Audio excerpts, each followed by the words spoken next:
Right. సత్యం గారు, మరో అంశం తెలంగాణకు సంబంధించి ఇక కేసీఆర్ ప్రజలకి గుర్తుకొస్తున్నారు అంటూ కేటీఆర్ నిన్న బీఆర్ఎస్ సన్నాహక సమావేశంలో అంటే రజతోత్సవాలకు ఏప్రిల్ 27న రజతోత్సవాలకి సిద్ధమవుతున్న నేపథ్యంలో కరీంనగర్లో సన్నాహక సమావేశం నిర్వహించారు. ఆ సభలో బీఆర్ఎస్ వర్కింగ్ ప్రెసిడెంట్ కేటీఆర్ కొన్ని కీలకమైనటువంటి వ్యాఖ్యలు చేశారు. ఇప్పుడు కేసీఆర్ గుర్తుకొస్తున్నారు ప్రజలందరికీ కూడా, అంటే ఈ సంక్షేమ పథకాల విషయం అవ్వచ్చు, ఏమవచ్చు, తప్పు చేశామని చెప్పేసి ప్రజలు ఇప్పటికే అనుకుంటున్నారు. మరోపక్క 6 గ్యారెంటీలు అవ్వచ్చు, లేకపోతే కాంగ్రెస్కి ఓటు వేశామని చెప్పేసి ప్రజలు బాధపడుతున్నారని చెప్పేసి కేటీఆర్ వ్యాఖ్యానించారు. ఆ వ్యాఖ్యలను ఏ విధంగా చూడొచ్చు? కేటీఆర్ అన్న దాంట్లో సాపేక్షంగా నిజం ఉందండి, సాపేక్షంగా అబద్ధం కూడా ఉంది. నిజం ఏమిటంటే కాంగ్రెస్ ఇచ్చిన హామీలు ఆలస్యం అవుతున్నాయి. అందులో ఇమీడియట్గా బెనిఫిట్ అయ్యేటువంటి రైతు భరోసా కానీ, లేదా మహాలక్ష్మి, లేదా కళ్యాణ్ లక్ష్మి, లేదా ఇతర పెన్షన్లు, ఇటువంటివన్నీ ఆలస్యం అవుతున్నాయి. ఈ ఆలస్యం అవుతుంటే ప్రజల అసంతృప్తి మొదలైందనేది కూడా వాస్తవం. తర్వాత ఇది బహుశా ఈ బడ్జెట్లో 56,000 కోట్లు 6 గ్యారెంటీలకు కేటాయించారు. ఎక్కువ అమలు జరిపే అవకాశమే ఉంది. ఎందుకంటే దరిదాపు ఒక 21,000 కోట్లు గత ఫైనాన్షియల్ ఇయర్లో రుణమాఫీ చేశారు. ఇప్పుడు ఈ బడ్జెట్లో అది లేదు. అట్లాగే ఇతర ఇన్వెస్ట్మెంట్స్ కూడా కొంత డైవర్ట్ చేసి ఈ 6 హామీలని అమలు చేసే అవకాశాలు ఎక్కువ ఉన్నాయి. కాబట్టి అవి అమలు చేస్తే ఇప్పుడు కేటీఆర్ అంచనా వేసేంత వ్యతిరేకత ఉండే అవకాశం లేదు. ఇదొక అంశం. రెండోది సాపేక్ష అబద్ధం ఏంటంటుందంటే కాంగ్రెస్ మీద వ్యతిరేకత వచ్చింది, కేసీఆర్ని కోరుకుంటారు, కేసీఆర్ మంచితనం తెలిసిందనేది సహజంగానే వాళ్ళ లీడర్ని ఆర్టిఫిషియల్గా పైన నిలబెట్టాలన్నటువంటి స్టేట్మెంట్స్ మనం చూస్తుంటాం. హరీష్ రావు నుంచి, కేటీఆర్ నుంచి. కొంతమంది జాతిపిత అంటుంటారు, కొంతమంది కేసీఆర్ గుర్తొచ్చిండి అంటారు, కొంతమంది కేసీఆర్ కోసం ఎదురు చూస్తున్నారు అంటారు. అవన్నీ కూడా లీడర్ యొక్క ఇమేజ్ పెట్టడానికి, ఆ ఇమేజ్ కల్ట్ని క్రియేట్ చేస్తే బీఆర్ఎస్ నిలబడుద్ది అనేటువంటి పరిస్థితుల్లో ఉన్నారు ఇవాళ బీఆర్ఎస్.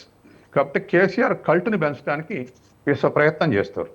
అది రాజకీయంగా వాళ్ళ శక్తులు వాళ్ళు కూడా తీసుకోవాలంటే కేసీఆర్ పేరు మీద కూడా తీసుకోవటువంటి ప్రయత్నం చేస్తున్నారు. కాబట్టి ఆ ప్రయత్నంలో అందుకని కేటీఆర్ చేసినటువంటి విమర్శల్లో సాపేక్ష నిజం ఉంది, సాపేక్ష అబద్ధం ఉంది. అయితే రేపు మాదే అధికారం అనేటువంటి స్థాయిలో బీఆర్ఎస్ ఎదగలేదు. వాళ్ళు వాళ్ళ వాళ్ళ క్యాడర్ యొక్క కాన్ఫిడెన్స్ నిలబెట్టుకోవటానికి, ఓటర్ల కాన్ఫిడెన్స్ నిలబెట్టడానికి అటువంటి రాజకీయ పార్టీలు అవసరం. రేపు ఓడిపోతామని కూడా ఇవాళ మేమే గెలుస్తాం అంటారు. అది కాన్ఫిడెన్షియల్ లెవెల్స్ని పెంచడానికి ఆ ప్రయత్నం చేస్తారు. కానీ ఇవాళ మనం అసెంబ్లీ ఎలక్షన్స్ అయిపోయినాయి, అది అయిపోయి దాంట్లో ఓటమి చెందారు. పార్లమెంట్ ఎలక్షన్స్ వచ్చాయి, మరీ అధ్వానమైన రిజల్ట్ వచ్చింది.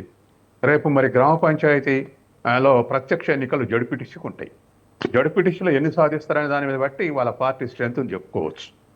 కాబట్టి ఆ స్ట్రెంగ్త్ని రుజువు చేసుకోవటానికి ఇవాళ మరి ఏ రాజకీయ పార్టీకైనా వాళ్ళ సానుభూతి పట్ల కాన్ఫిడెన్స్ నిలబెట్టాలంటే ప్రజలు సమీకరిస్తారు.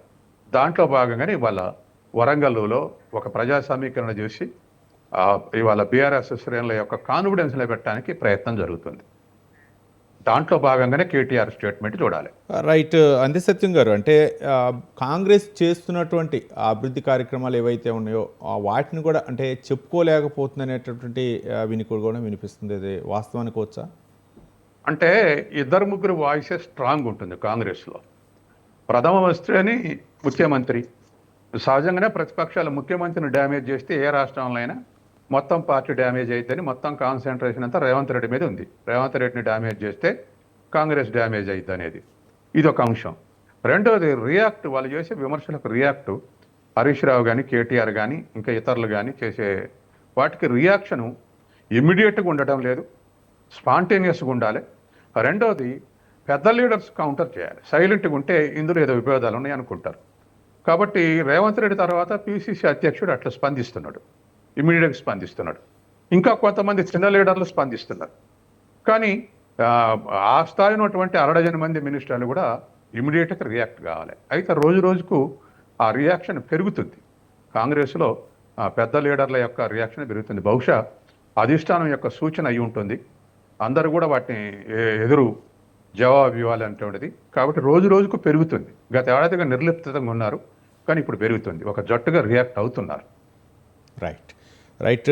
థ్యాంక్ యూ డాక్టర్ అంది సత్యం గారు, ఆర్థిక మరియు రాజకీయ విశ్లేషకులు. మీ యొక్క విశ్లేషణ అందించినందుకు ధన్యవాదాలు. ఇది వివిధ దినపత్రికలో ప్రచురితమైనటువంటి వార్తా కథనాలపై విశ్లేషణ న్యూస్ కేఫ్. రేపు న్యూస్ కేఫ్లో మళ్ళీ కలుద్దాం. చూస్తూనే ఉండండి.